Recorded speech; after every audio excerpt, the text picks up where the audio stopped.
Il y avait un bateau et puis l'eau était très claire. En fin de compte, on s'est aperçu avec l'attaque d'Elio qu'il y avait aucune règle.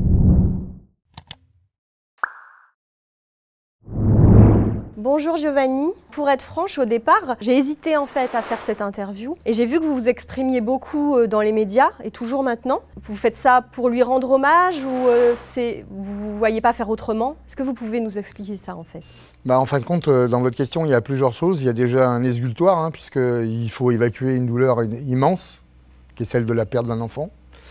Et puis ensuite, il y a sa mémoire. J'ai jamais eu de problème pour parler de lui.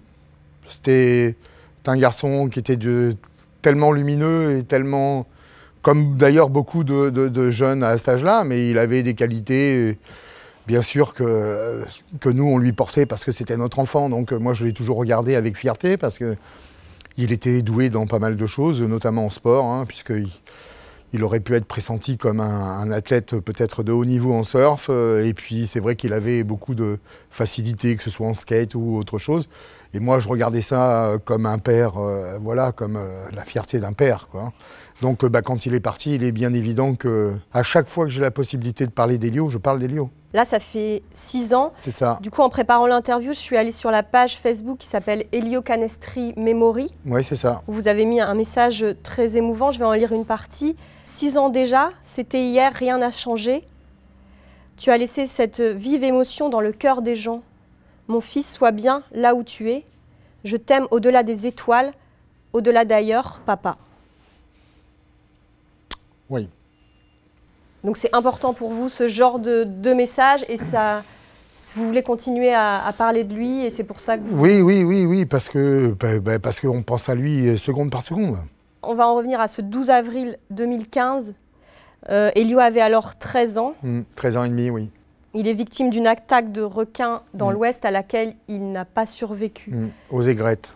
Alors, j'en parle assez facilement d'Elio et il y a des choses qui sont très difficiles.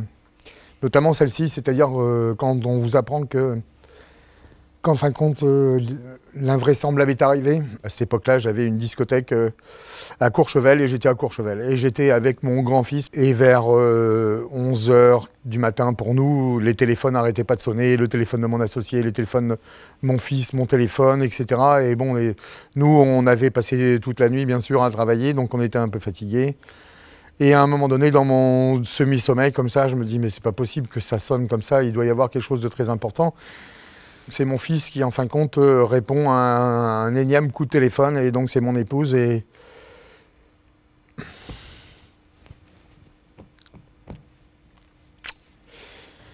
ouais. Il n'y a pas de mots, je pense. Non, c'est toujours très difficile.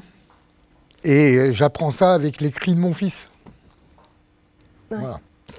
Enfin, quand c'est les cris du grand Théo qui dit non maman, c'est pas possible. Et là, on rentre dans un gouffre de douleur immense. En fin de compte, le deuil, c'est l'acceptation quelque part. C'est-à-dire qu'à un moment donné, on se dit bon, on vit avec ça, puis on accepte. Moi, j'accepterai jamais que mon fils ait disparu. Jamais. Donc, je ne peux pas faire de deuil. Par contre, bizarrement, je peux parfaitement parler d'Elio sans aucun problème, sans en pleurer, peut-être même avec un certain sourire. Moi, je sais par exemple que son frère, Théo, lui-même, on en parle des fois, et bizarrement, lui, quand il en parle, c'est toujours avec le sourire, parce qu'il a toujours une anecdote marrante avec son frère. Il faut continuer de vivre, vous avez encore des gens autour, vous avez des gens auxquels il faut faire attention, et donc vous ne pouvez pas vous enfermer dans cette douleur, et en fin de compte, rester constamment avec ça. Sinon, c'est une mort, vous êtes un mort-vivant. Mort-vivant, ouais. Voilà, et moi, j'avais pas envie, et j'ai toujours pas envie d'être un mort-vivant. Alors bien sûr que je suis passé par des stades très difficiles. Vous avez créé l'association Elio Canestri, c'était une des manières de réagir. Oui, c'est-à-dire qu'il fallait absolument, moi en mon nom propre, ça aurait été difficile, il fallait faire une association. Donc on a créé une association, des gens nous ont rejoints, énormément de gens. Le but de cette association, enfin l'un des buts, c'est de mieux cohabiter avec la nature, avec l'océan, c'est ça? Comment vous résumeriez les missions de l'asso? Il est bien évident que quand vous profitez d'un élément, Que vous soyez chasseur, surfeur ou glisseur, bien sûr, vous faites attention à votre environnement. Moi, je sais que mes parents m'ont toujours, depuis tout petit, pourtant je fais partie d'une génération où l'écologie, on n'en parlait pas forcément, mais moi, mes parents m'ont toujours élevé dans le respect de l'écologie. Regarde comme c'est beau, fais attention. Dans l'absolu, bon, c'est fou ce que je vais dire, mais j'en veux pas à ce requin, je veux dire, malheureusement. Je veux dire, ça fait partie de la nature, je veux dire... simplement, c'est que, est-ce que ça aurait pu être évité? Il me semble que oui. L'idée, c'est pas de dire on va abattre tous les requins. C'est complètement fou de dire ça d'ailleurs. Ils devaient pas aller aux aigrettes, ils ont raccompagné un camarade à lui. Donc ils l'ont raccompagné, ils ont vu les vagues, ils ont dit ah là là c'est superbe, hein. Il y avait des belles vagues. Il n'était pas tout seul en plus. Bah il y avait des gens dans l'eau déjà, mais les gens commençaient à sortir. Et puis il y avait un bateau, et puis l'eau était très claire. En fin de compte, on s'est aperçu avec l'attaque d'Hélios qu'il y avait aucune règle. Aujourd'hui, on a la possibilité d'aller surfer. Moi, j'aurais aimé que mon fils l'ait. Hein. On appelle ça des EPI. Ce sont, en fin de compte, des systèmes magnétiques qui sont des répulsifs quand le requin approche. Ils ont fait des études en Nouvelle-Calédonie et ça s'est trouvé probant. Avec l'association d'Hélios, on a fait un travail énormissime. On a même été plébiscité pour le travail qu'on a fait. On a apporté nous-mêmes des solutions.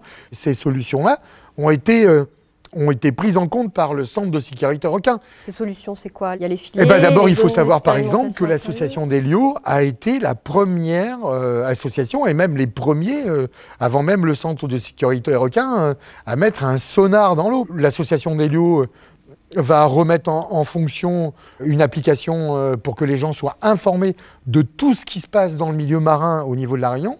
Et on va certainement très très vite arriver vers de la sécurité qui va permettre aux gens de retourner dans l'eau. Déjà, il y a beaucoup de gens qui sont dans l'eau parce qu'il y a déjà des protocoles qui sont mis en place, notamment Vigirequin, qui est en place, qui permet aux gens d'aller surfer. Donc il y a des gens maintenant qui retournent à l'eau grâce à ce protocole et il faut aller dans ce sens. Et le sens de l'association, elle est que dans ce sens. Il faut savoir que moi, je ne me bats pas pour des surfeurs, je me bats pour les gens en général. Je me bats pour les activités nautiques, je me bats pour que les gens puissent retourner dans l'eau sans sans se dire que c'est un danger. Moi, je pense que les gens, il faut qu'ils comprennent qu'à La Réunion, on ne massacre pas de requins. Hein. On fait quoi? On fait simplement une chose, c'est de préserver la sécurité des gens. Pourquoi? Parce que oui, effectivement, on jouit de ce qui nous est offert par la nature. Et écoutez, je pense avoir dit l'essentiel. En tout cas, je vous remercie infiniment de m'avoir invité, parce que c'est ce qui nous touche à tous. Ça nous intéresse à tous. Voilà.